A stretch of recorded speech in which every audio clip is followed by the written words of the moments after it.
Welcome to part 4 in the astrology series on the element of water and the water triplicity, which includes the 3 signs that belong to the element of water, which are Cancer, Scorpio, and Pisces, and our primary water planet, which is the moon.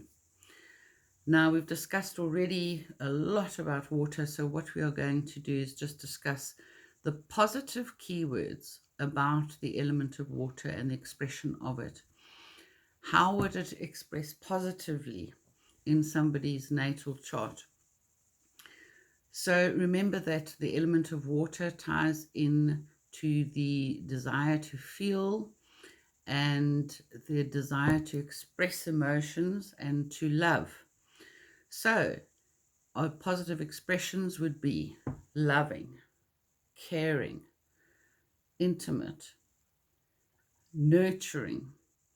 Remember that caring and nurturing, not only on for the self, but on an intimate level and then a family level and a community level, but also for any children, because procreation is also covered by the element of water.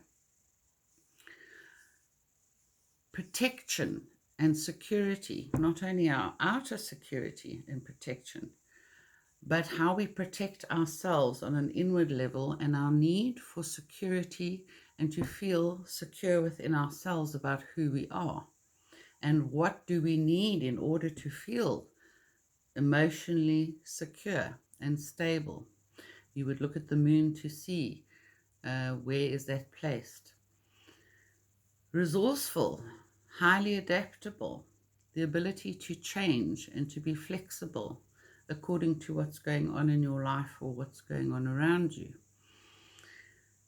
Charismatic, yes, especially in the sign of Pisces, out in the many-to-many winter quadrant.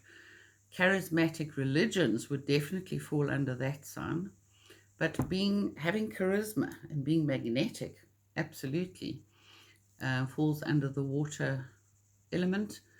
And specifically with the sign of Scorpio, that would be very sexual, sensual magnetism and the ability to attract.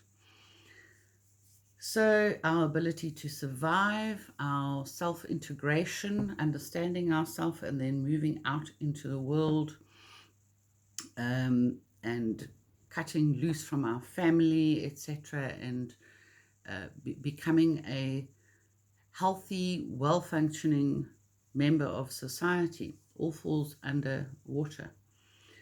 So emotions and everything that goes with it, sympathy, sensitivity, how sensitive are we, especially to our own emotions and then to other people's emotions, our empathy, and everything to do with empaths, psychics, mediums, intuition and gut feels, that sort of thing is all covered under the element of water.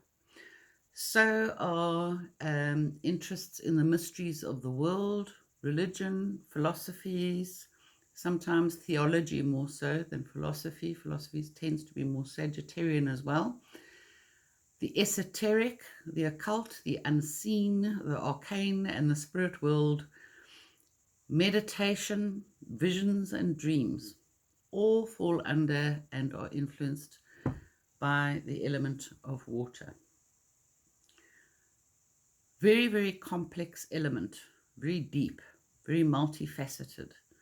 Our greatest lesson on this planet is love. And it's also one of the hardest. It's not only self-love, but loving others.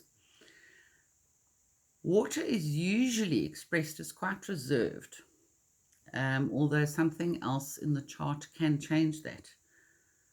Okay, there are elements that could change that expression. It absorbs information, it absorbs situations. It's how we absorb and learn from our parents and our family and our community as we are growing up, and we form that sense of who we are and that self-identity. It's how impressionable we are. Water is highly impressionable. There was actually a very interesting series of experiments done by a Japanese professor, I can't remember his name right now, that showed how water can be impressed physically by speaking words or playing certain types of music to the water in different containers, and seeing how the water molecules and also ice crystals and that, how they reacted to negative and positive. And they did, and that is proven. And so we are 70% water, and we are also not only impressed in that way, but we are also, our emotions, we are impressed by our parents and our peers and our friends and the people around us. So our ability to transform ourself and our circumstances and to change. Water ties very much into the artistic and the aesthetic things of life. It can be very powerful if used and expressed correctly.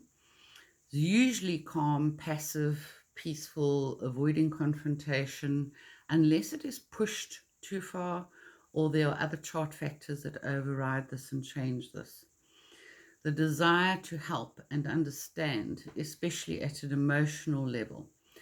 Even romance does come in, and sexuality and sensuality is tied into the element of water, because our sex lives, our sensuality and our sexuality is not just physical. The emotion and the spiritual side has to combine with the physical in order for it to be healthy and for it to be fulfilling and rewarding. New life and new life forms, breaking negative patterns, negative habits, and negative programming from the world around us, and dissolving boundaries, as we said before, between physical, self, others, soul, spirit, God, being able to truly open up and being able to truly love and give of ourselves. So all very important parts of leading a happy, healthy life. So those are the positive, just some of the most important ones that I can think of the expression of the element of water. In the next video, I'm going to go through the negative expressions that can happen with the element of water.